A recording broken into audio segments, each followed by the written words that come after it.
Hello student, कैसे हैं आप सब। आशा करता हूँ आप सब बढ़िया होंगे। स्वागत है आपका हमारे यूट्यूब चैनल टीच बाय धर्म सिंह में। देखिए, आज के इस वीडियो के अंतर्गत हम पढ़ने वाले हैं आपका सांख्यिकी। आपका जो कक्षा 9th का 14वां चैप्टर है, 14वें चैप्टर का आपका सांख्यिकी। इसके दंड आलेख, आयत चित्र और बारंबारता बहुभुज हम इसकी पिछली वीडियो में बता चुके हैं। अगर आपने पिछला वीडियो नहीं देखा है तो उसे देख लीजिएगा। इस वीडियो के अंतर्गत आपको बताने वाले जो कि बहुत इंपॉर्टेंट टॉपिक है आपका माध्य माध्यक व बहुलक। ठीक है, तो इसमें आपका हम सवाल के पहले आपका बेसिक बताना चाहेंगे कि माध्य माध्यक बहुलक होता क्या है। ये देखिए, आपका ऑब्जेक्ट में बहुत बार पूछा जाता है कि माध्य माध्यक बहुलक है केंद्रीय प्रवृत्ति की मापें हैं। केंद्रीय प्रवृत्ति की मापें मोटे तौर पर देखा जाए तो ये माध्य माध्यक और बहुलक सब एक ही है। ठीक है, परंतु इनमें कुछ डिफरेंस होता है, वो अपन पढ़ेंगे। ठीक है, तो माध्य किसी चीज का क्या निकालते हैं, एक तरीके से माध्य होता है, अपनी भारतीय भाषा में अपन लोग माध्य को औसत बोलते थे। औसत इस प्रकार। ठीक है, तो औसत क्या होता है या माध्य क्या होता है आपका। माध्य बराबर होता है आपका कुल आंकड़ों का योग या कुल प्रेक्षणों का योग।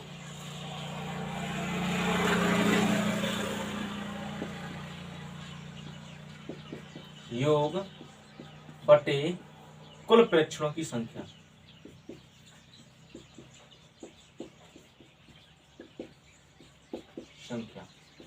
ठीक है, आपके जितने भी आंकड़े हैं इन सभी को आपको जोड़ देना है, उसके बाद जितनी उनकी संख्या है उसका भाग दे देना है। यही आपका औसत होता था, यही आपका माध्य होता है। माध्य अब आपका आता है, अगर इस प्रकार से आंकड़े दिए हैं, आपके अवर्गीकृत आंकड़े दिए हैं, तो फिर कोई बात नहीं, आप इस प्रकार से निकाल सकते हैं। अगर वर्गीकृत आंकड़े हैं तो उनके लिए दूसरा सूत्र है आपका। वर्गीकृत आंकड़ों के लिए, वर्गीकृत आंकड़ों के लिए वो भी हम पढ़ेंगे। ठीक है, वर्गीकृत आंकड़ों के लिए माध्य बराबर होता है आपका माध्य, इसे x बार से प्रदर्शित करते हैं, सिग्मा fi xi। ये आपकी यूनान के अक्षर है सिग्मा बटे सिग्मा fi। ठीक है, ये जो आपका है इसे बोलते हैं हिंदी में सिग्मा। इसका अर्थ होता है योग यानी जोड़। ठीक है, सिग्मा। तो देखिएगा, ये आपके होते हैं माध्य के दो सूत्र जो आपकी कक्षा 9th में है। आपका सिलेबस में जितना है उतना ही हम इस वीडियो में बताएंगे, आपका 9th का। ठीक है, तो ये आपके होते हैं माध्य के दो सूत्र। इसके बाद बात आती है माध्यक की। तो माध्यक भी आपका क्या होता है, मध्य का पद होता है। मध्य का पद होता है। जैसे कि आपके 5 पद दिए हैं तो हम कहेंगे आपका तीसरा पद, बीच वाला पद, 2 इस और 2 इस और, बीच का बचा तीसरा पद, वो होगा आपका माध्य। 7 पद दिए हैं तो आपका होगा चौथा पद। ठीक है, इस प्रकार से। परंतु अगर पदों को यहाँ वहां कर दिया जाए तो मान बदल जाएगा, जबकि ऐसा नहीं होना चाहिए। इसलिए माध्यक के लिए क्या करते हैं, सबसे पहले आंकड़ों को आरोही या अवरोही, किसी भी क्रम में आप जो चाहें उस क्रम में व्यवस्थित करते हैं।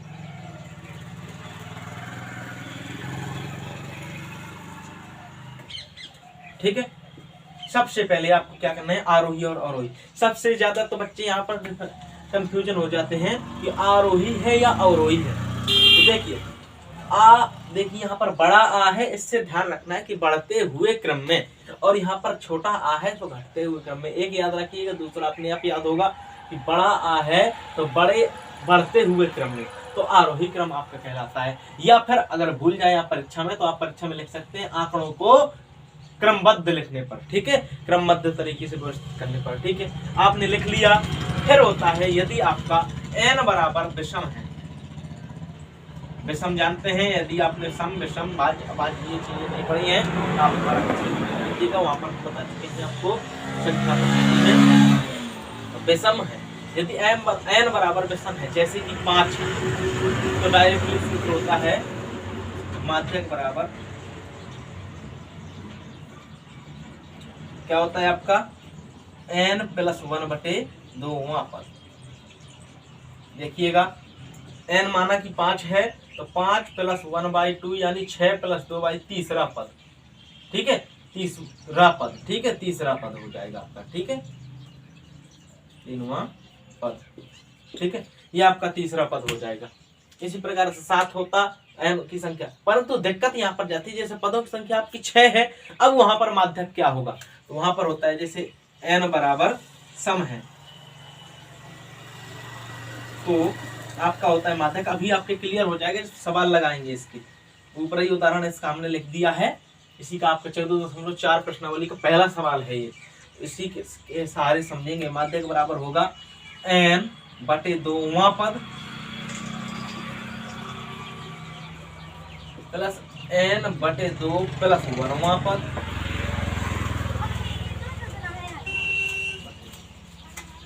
ठीक है, ये आपका होता है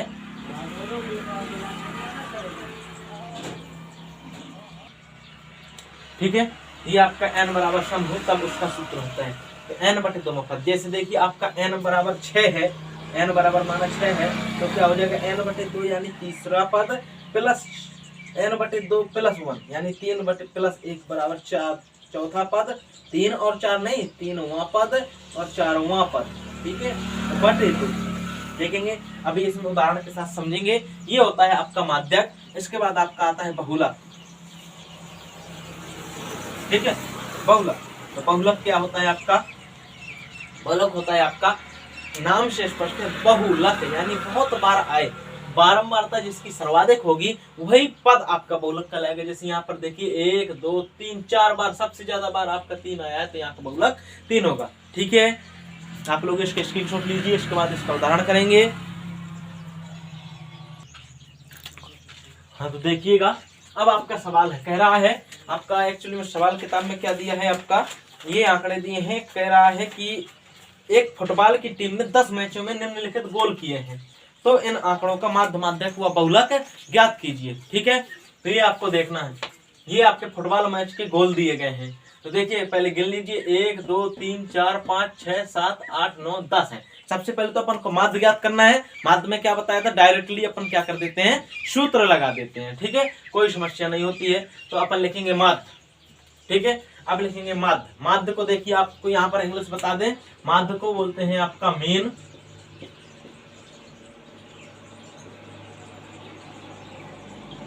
माध्यक को बोलते हैं मीडियन, और बहुलक को बोलते हैं मोड। ठीक है, जैसे मीन को प्रदर्शित करते हैं x बार से, मीडियन को करते हैं md से, और बहुलक को करते हैं z से। ठीक है, ये आपका हो गया। ठीक है, तो आप लिखिएगा माध्य बराबर कुल आंकड़ों का योग या प्रेक्षणों का योग बटे आंकड़ों की कुल संख्या, या ऊपर प्रेक्षण लिखेंगे तो नीचे भी प्रेक्षण लिखिए, आंकड़ों की कुल संख्या। ठीक है, क्या आएगा आपका, माध्य को x बार से प्रदर्शित करते हैं, कुल आंकड़े क्या होंगे आपके 2 + 3 + 4 + 5 + 0 + 1 + 3 3 4 3 बटे कुल आंकड़े अपन गिन चुके हैं, कितने थे, 10 थे। देखिएगा माध्य क्या आएगा, इनका पहले योग कीजिए, 3 2 5 4 9 5 14 15 3 18 और 10 28। ठीक है, ये आपका आया 28/10 यानी कि 2.8, ये आपका आ गया माध्य। ठीक है, एक आंसर ये हुआ। अब आपको माध्यक ज्ञात करना है। देखिएगा माध्यक। ठीक है, तो सबसे पहले तो अपन को क्या करना है, हमने बताया था माध्यक में बिना कुछ किए, सबसे पहले बिना देर किए आरोही अथवा अवरोही क्रम में लिखना है। कोई समस्या नहीं जाती है, चाहे आप आरोही में लिखें या अवरोही में लिखें, इससे कोई दिक्कत नहीं जाती है, लेकिन लिखेंगे क्रम में लिखेंगे आप, ताकि क्योंकि क्रम की संख्या के अनुसार होता है, कौन से नंबर पे कौन सी संख्या आ रही है, उसके अनुसार से अपन माध्यक का मान ज्ञात करते हैं। अगर क्रम अलग अलग हुए तो फिर उसका मान चेंज हो जाएगा। ठीक है, देखिए अपन लिखेंगे दिए गए आंकड़ों को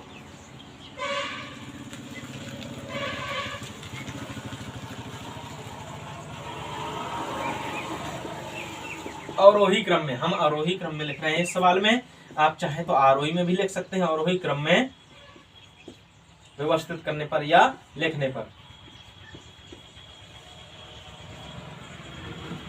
ठीक है, लिखिएगा। अवरोही क्रम में सबसे बड़ा अवरोही, यानी देखिए छोटा है यानी घटते क्रम में, ठीक है, तो सबसे बड़ा फिर छोटा इस प्रकार से घटते हुए क्रम में। सबसे बड़ा यहाँ पर आंकड़ा है आपका 5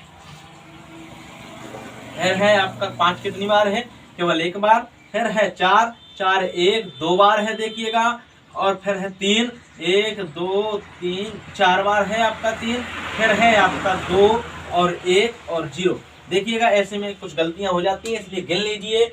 यहाँ पर 10 थे, यहाँ पर 10 होने चाहिए। 1 2 3 4 5 6 7 8 9 10। देखिए अपने राइट, ये सही है। अब देखिएगा हमने बताया था माध्यक का सूत्र। अब देखते हैं n बराबर क्या है आपका, मतलब पदों की संख्या क्या है, सम है अथवा विषम है। देखिएगा 10 है जो कि सम है, लिख लेना कि यहाँ n बराबर 10 जो कि क्या है, सम है। अतः अब माध्यक का कौन सा सूत्र लगाएंगे आप, माध्यक बराबर होता है n/2वां पद प्लस n/2 + 1वां पद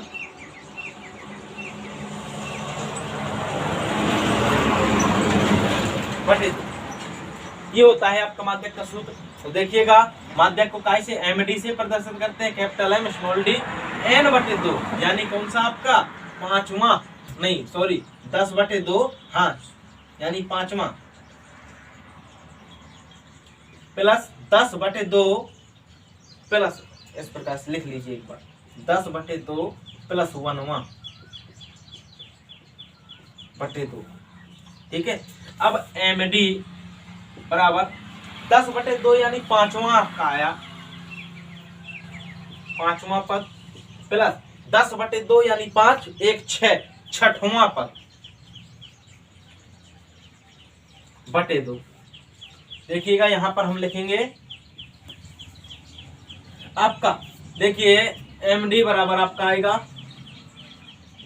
पांचवा पद और छठवां पद। देखिएगा यहाँ पर क्या है, 1 2 3 4, पांचवा पद भी 3 है और छठवां पद भी 3 है। देखिएगा तो यहाँ पर आ जाएगा 3 प्लस 3/2 यानी 6/2 बराबर 3। अतः md यानी माध्यक बराबर आपका क्या आया, 3। ठीक है, अब आपको लिखना है बहुलक। अब बहुलक आपका बहुलक सवाल में कह रहा था माध्य माध्यक बहुलक तीनों ज्ञात करना है। तो बहुलक में क्या लिखते हैं, जिस पद की बारंबारता सबसे अधिक हो, जिस अंक की बारंबारता, वही आपका कहलाता है बहुलक। तो लिख देना कि चूंकि यहाँ सर्वाधिक बार कौन आया है, 3 आया है, या सर्वाधिक बारंबारता वाला पद कौन सा है, 3 है। बारंबारता वहां पर होती है जहाँ आखिरी वर्गीकृत होते हैं, यहाँ पर सर्वाधिक बार क्या लिखेंगे, 3 आया है। अतः बहुलक बराबर 3। ठीक है, ये आपका आंसर हुआ। देखिए माध्य बराबर क्या आया आपका 2.8, माध्यक बराबर आया 3 और बहुलक बराबर आया 3। आवश्यक नहीं है कि जो माध्यक आए वही आपका बहुलक आए, ये आवश्यक नहीं है, क्योंकि यहाँ पर आया है एक तौर पे तो सब एक समान होते हैं, थोड़ी थोड़ी डिफरेंस होता है। देखिए 2.8 3 के नजदीक है, ये 3 है, ये भी 3 है। ठीक है, तो ये आपके हुए माध्य, माध्यक और बहुलक। ठीक है, आशा करता हूँ ये वीडियो आपको समझ में आया होगा। आप लोग इसका जल्दी से स्क्रीनशॉट लीजिए। अगला वीडियो देखते हैं, अगला क्वेश्चन देखते हैं। हाँ देखिएगा, इसका एक और इम्पोर्टेंट क्वेश्चन है आपका, इसके जो बहुत इम्पोर्टेंट क्वेश्चन है परीक्षा में बार बार पूछे जाते हैं, वही हम आपको करवा रहे हैं। देखिएगा इसका दूसरा क्वेश्चन बिल्कुल सरल है। तीसरा क्वेश्चन जो है आपका, ये है आपका माध्यक का। पहला क्वेश्चन जो था उसमें माध्य, माध्यक, बहुलक हमने तीनों करवा दिए थे। अब इस क्वेश्चन में देखिए बहुलक, सॉरी माध्यक, देखिए माध्यक में कह रहा है आपका, क्वेश्चन कर रहा है कि निम्नलिखित आंकड़े क्या हैं, आरोही क्रम में दिए गए हैं। ठीक है, आंकड़े तो हमने लिखे नहीं, आंकड़े आरोही क्रम में दिए गए हैं तथा इनका आंकड़ा मतलब माध्यक क्या है आपका 63 है, 33 नहीं सॉरी 63। तो एक्स का मान ज्ञात कीजिए। देखिएगा आपके आंकड़े ये हैं दो, आपके आंकड़े हैं 29, 32, 48, 50, एक्स प्लस 2, 78, 84 और 95। ये आपके आंकड़े हैं। देखिए कितने हैं, 1 2 3 4 5 6 7 8 9 10, ये भी 10 हैं। आप देखिएगा इसे 2 मत गिनिएगा, ये केवल पूरा एक आंकड़ा है, ठीक है, ये एक है, ठीक है। तो इसका आपको क्या दिया है, माध्यक दिया है। उसने पहले से कहा है, अभी यहाँ पर हमें दिक्कत जाती है x छोटा है या x प्लस 2 छोटा है या फिर इनमें से किसी से बड़ा है, इसलिए उसने स्वयं आरोही क्रम में लिख करके दिए, ठीक है, आरोही क्रम में उसने खुद लिख करके दिए।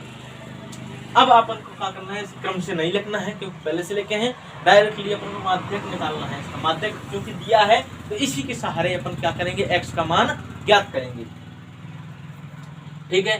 तो अपना माध्यक क्या होगा, यहाँ पर n की संख्या क्या है, n बराबर 10 है जो कि सम है, अतः माध्यक बराबर आपका हो जाएगा n/2वां पद प्लस n/2 प्लस 1वां पद बटे आपका हो जाएगा 2, ठीक है। तो आपको माध्यक का ऐसे md से करते हैं n/2 यानी 10/2वां पद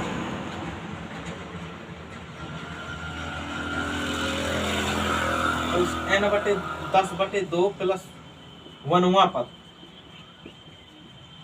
बटे 2, ठीक है। देखिएगा तो आपका ये क्या हुआ, माध्यक का मान दिया है आपका, माध्यक का मान दिया है आपका 63, आपका 63 दिया है बराबर 10/2 यानी 5वां पद आपका प्लस 5/2 10/2 यानी 5 प्लस 1 बराबर 6, 6वां पद बटे 2, ठीक है। आपका ये 63 है, आपका 5वां और 6वां पद है क्या, देखिएगा 1 2 3 4 5वां पद x है, 6वां पद x प्लस 2 है, तो 5वां पद x प्लस 6वां पद x प्लस 2 बटे 2। देखिएगा ये आपका है 63, ये आएगा आपका 2x प्लस 2 बटे 2। आप कह सकते हैं कि 63 और अब 2 कॉमन लीजिएगा, x प्लस 1 आ जाएगा, बटे 2 है तो ये कट जाएगा। अब आपका क्या हो जाएगा, 63 माइनस 1 बराबर x, यानी x बराबर आपका आ जाएगा 62। बस ये आपका आंसर हो जाएगा, अतः x बराबर क्या आ जाएगा आपका 62, आपका आ जाएगा 62, ठीक है। अति सरल सवाल था, आशा करता हूँ आपको ये सवाल समझ में आया होगा। आप लोग इसके जल्दी से स्क्रीनशॉट लीजिए। अगला सवाल देखते हैं। देखिएगा आपका ये क्वेश्चन है, इसमें आपने पहले माध्यक व बहुलक देखे हैं, परंतु आपके सिलेबस में ये वर्गीकृत आंकड़ों का आपका माध्य है, माध्यक और बहुलक आपके वर्गीकृत आंकड़े वाले नहीं है, ठीक है। तो माध्य आपका वर्गीकृत आंकड़ों का है, तो अपन इस सवाल की सहायता से देखते हैं। आपकी प्रश्नावली का 5वां सवाल है 14.4 का। देखिएगा आपका दे रहा है किसी फैक्ट्री में 60 कर्मचारियों का ये वेतन दिया गया है आपका, इसका माध्य वेतन ज्ञात करना है आपको, माध्य वेतन, ठीक है। तो आपको इस प्रकार से दिया है, ये सारणी आपकी क्वेश्चन में दी हुई है। आपको मान लेना है कि ये जो वेतन है आपका x है, ठीक है। और 10वीं में आएंगे तो आप इस प्रकार से दिए रहेंगे 3 से 5, 5 से 7, इस प्रकार से 3000 से 4000, 4000 से 5000, तो उसका x निकालना पड़ता है, मध्यमान कहलाता है ये मध्यमान x, ठीक है। उसके बाद ये आपने मान लिया कर्मचारियों की संख्या, एक संख्या यानी आवृत्ति या बारंबारता, इसी संख्या को कहते हैं आवृत्ति अथवा बारंबारता, ठीक है। ये आपका हो गया आवृत्ति। इसके बाद आप देखिएगा माध्य का सूत्र क्या होता है आपका, x बार बराबर sigma F I x I upon sigma F I. देखिए आपका सिग्मा तो मतलब कि उसका होता है जोड़, एफ तो दिया है आपका, सिग्मा एफ एक्स भी दिया है लेकिन एफ एक्स नहीं दिया है गुणा में, तो यहाँ पर अपन निकालेंगे एफ आई इंटू एक्स आई। ठीक है, ये आप एक सारणी बनाएंगे। एफ आई एक्स आई यानी इनका गुणा करते जाना। देखिए 16 दिया 48,000 ऐड करना है ना, 12 चुक 48,000, 10 5 50,000, ये आपका आया फिर से 48,000, 42,000, 32,000, 27,000 और ये आपका आ जाएगा बिल्कुल 10,000। सामने ना हो इन्हें मिला लेना। 1 2 3 4 5 6 7 8, 1 2 3 4 5 6 7 8। ठीक है, कोई दिक्कत नहीं। अगला यहाँ पर नीचे आप लिखेंगे योग। ठीक है, काय का ये सिग्मा एफ आई का हो जाएगा और ये सिग्मा एफ आई एक्स आई का हो जाएगा। देखिएगा किसका मान कितना आएगा। सिग्मा एफ आई का चूंकि यहाँ पर दिया है आपको पहले से 60, डायरेक्टली लिख दीजिए, चाहे तो आप जोड़ दें। अपन अब इन्हें जोड़ेंगे। देखिए क्योंकि 1000 है, 3 0 पहले से लगा दीजिए।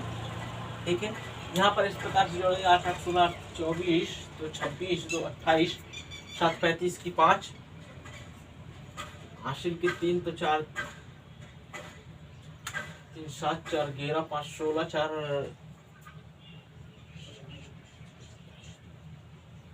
29 की 9 और 1 2 3, इतना आपका आ जाएगा। देखिएगा ये आपका इतना ही आएगा, एक बार चेक कर लीजिए।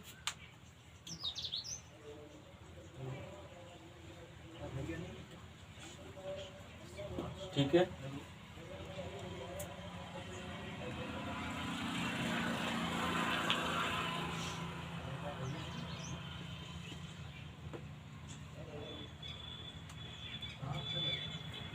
ठीक है, यहाँ पर इतना नहीं आएगा आपका, ये आएगा आपका 30। ठीक है, अब आप सूत्र से लिखेंगे। अब लिखेंगे अब